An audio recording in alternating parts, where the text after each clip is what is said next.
বন্ধুরা, এই গরমে বাইকের ইঞ্জিন আগের থেকে একটু বেশি গরম হয়। বিশেষ করে আমার মতো যাদের এয়ার কুল ইঞ্জিন রয়েছে তাদের বাইক চালালে বাইকের ইঞ্জিন গরম হবে, এটা স্বাভাবিক।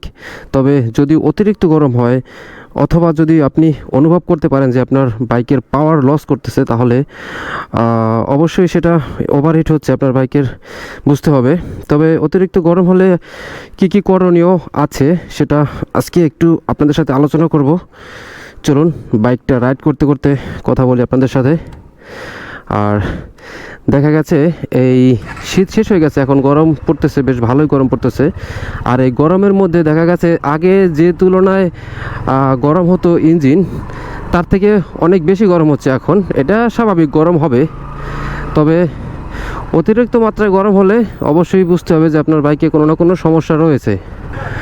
বাইকের ইঞ্জিন যখন হিট হয়ে যায় বা ওভারহিট হয়, তখন পায়ে আমাদের সেই হিটটা অনুভব হয়।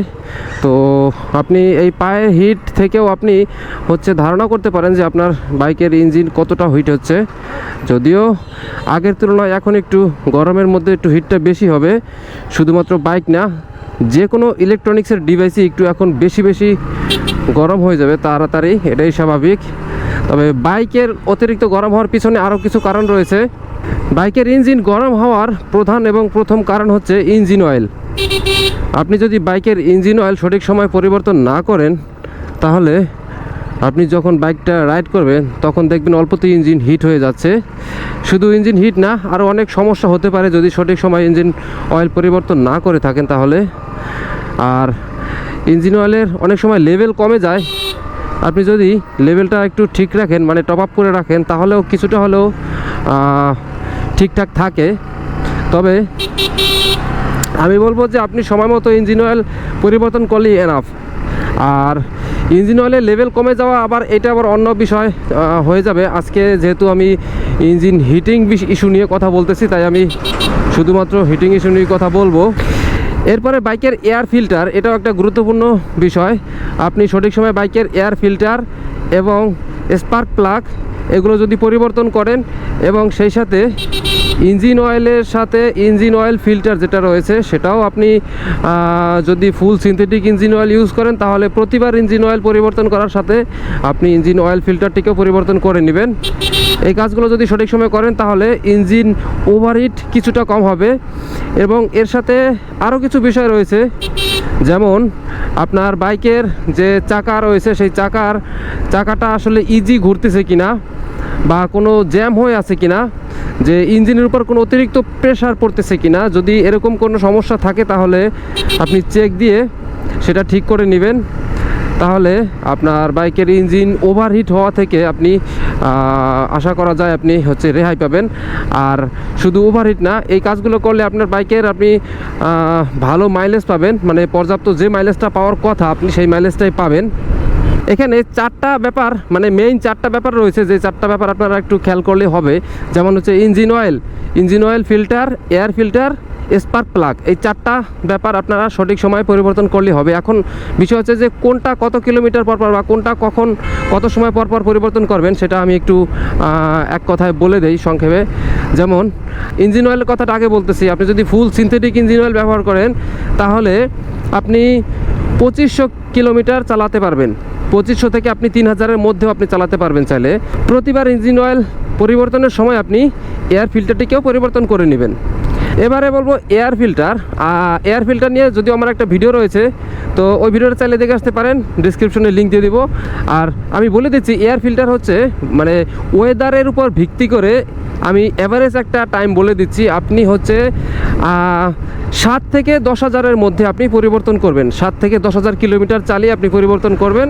যদি গরমের যদি শুষ্ক কোনো ধুলোবালুর মধ্যে যদি বেশি রাইড করে থাকেন, তাহলে আপনি 6-7 হাজারের মধ্যে পরিবর্তন করে নেবেন এয়ার ফিল্টার। আর যদি ধুলোবালির রাস্তা কম থাকে, সাধারণত বর্ষার সময় একটু ধুলোবালি কম থাকে রাস্তায়, ধূলিকণার পরিমাণ, তো তখন দেখা গেছে 8-10 হাজার কিলোমিটার চালানো যায়। এই হচ্ছে বিষয়। আর স্পার্ক প্লাগটা আমি মূলত স্পার্ক প্লাগের কিছু বিষয় আছে, যেমন ইরিডিয়াম স্পার্ক প্লাগ যদি আপনি ব্যবহার করেন তাহলে সেক্ষেত্রে আরও বেশি চালাতে পারবেন। আর যদি নর্মাল স্পার্ক প্লাগ ব্যবহার করেন তাহলে আনুমানিক আমি হচ্ছে 10-15 হাজার বা 20,000 কিলোমিটার আমি চালিয়ে তারপর হচ্ছে চেক দেই। যদি দেখি যে পরিবর্তন করার সময় হয়ে গেছে তখন আমি পরিবর্তন করে ফেলি। এই হচ্ছে বিষয়। আপনাদের যাদের হচ্ছে লিকুইড কুল ইঞ্জিন রয়েছে বা অয়েল কুল ইঞ্জিন রয়েছে, তো অয়েল কুল ইঞ্জিনটা আসলে আমি অতটা মনে করি না, আপনার হচ্ছে ইফেক্টিভ মনে করি না আমি অয়েল কুলটা। লিকুইড কুলটা হচ্ছে অরিজিনালি যে এয়ার মানে কুলিং সিস্টেম যেটা, সেটা হচ্ছে লিকুইড কুল সিস্টেমটা হচ্ছে যে একটা পারফেক্ট কুলিং সিস্টেম। তো এই লিকুইড কুল ইঞ্জিন যাদের আছে তাদের হচ্ছে একটা কুলেন্ট থাকে বা হচ্ছে ওয়াটার থাকে, ওয়াটার না, ওটা একটা কুলেন্ট আছে যেগুলো কিনতে পাওয়া যায়। তো ওই কুলেন্টটা হচ্ছে আপনারা সময় মতো চেক দিবেন যে কুলেন্টের লেভেল কমে গিয়েছে কিনা বা কোনো কারণে কুলেন্ট কমে গিয়েছে কিনা। যদি কুলেন্ট কমে যায় তাহলে হচ্ছে আপনার যে আমাদের যেমন এয়ার কুলের ইঞ্জিনে যেরকম হচ্ছে ফিন্স থাকে, ওগুলোতে কিন্তু কোনো ফিন্স থাকে না, মানে ওই ইঞ্জিনগুলোতে এয়ার কুলের কোনো সিস্টেমই নেই। ওইগুলোতে সরাসরি আপনার ভিতর থেকে যে মানে লিকুইড কুলিং যে সিস্টেম আছে সেই লিকুইডের মাধ্যমে হচ্ছে ইঞ্জিনটাকে ঠান্ডা রাখে। তো এই জন্য আপনার সেই কুলেন্ট যদি কমে যায় তাহলে কিন্তু সেটা মারাত্মক ক্ষতি হতে পারে আপনার ইঞ্জিনের জন্য, ওভারহিট হয়ে। আর তাছাড়াও রাইড করলে বাইকের ইঞ্জিন একটু গরম হবেই, এটা স্বাভাবিক, এটার জন্য আসলে টেনশনের কিছু নেই। আবার এই গরমের সিজনে হচ্ছে একটু বেশি গরম হতে পারে, এটাও স্বাভাবিক। আর একটা বিষয়, লং রাইডের সময় আপনারা একটানা রাইড না করে মাঝে মাঝে রেস্ট দিবেন। আনুমানিক হচ্ছে 50-60 কিলোমিটার পর যদি আপনারা একটু রেস্ট দেন তাহলে ইঞ্জিনের মানে ওভারহিট হবে না। আর ওভারহিট হলে আপনি কিভাবে বুঝবেন? ওভারহিট হলে আপনার বাইকের পাওয়ার লস করবে। তো পাওয়ার লস করবে বলতে আপনি সেম থ্রোটলে মানে সেম আরপিএমে সেম গিয়ারে আপনি আগে যেরকম স্পিড ফিল করতেন সেই স্পিডটা আর ফিল করবেন না, এটাই মূলত হচ্ছে পাওয়ার লস। তো যখন আপনি দেখবেন যে পাওয়ার লস হচ্ছে তখন বুঝবেন যে আপনার বাইকের ইঞ্জিনের ওভারহিট হচ্ছে এবং আপনি হয়তো বা একটানা অতিরিক্ত চালিয়ে ফেলেছেন, অথবা আপনার বাইকে এর আগে যে সমস্যাগুলোর কথা বললাম সেই ওইগুলোর যে কোনো একটা সমস্যা রয়েছে। আপনার চাকায় হয়তো বা জ্যাম থাকতে পারে, বা আপনার হচ্ছে আপনি সময় মতো ইঞ্জিন অয়েল পরিবর্তন না করে থাকতে পারেন, এয়ার ফিল্টার, অয়েল ফিল্টার, এগুলো আপনি সঠিক সময় পরিবর্তন করবেন, তাহলে আপনার বাইক থেকে সবসময়ের জন্য বেটার পারফরমেন্স পাবেন এবং বেটার মাইলেজ পাবেন। আমরা অনেক সময় বাইকটা নিয়ে হচ্ছে বিভিন্ন জায়গায় কাজের পারপাসে যাই, অনেক সময় অফিসে যাই বা একটু দূরে কোথাও যাই, তো অবশ্যই সেখানে বাইকটা পার্ক করে রাখতে হয়।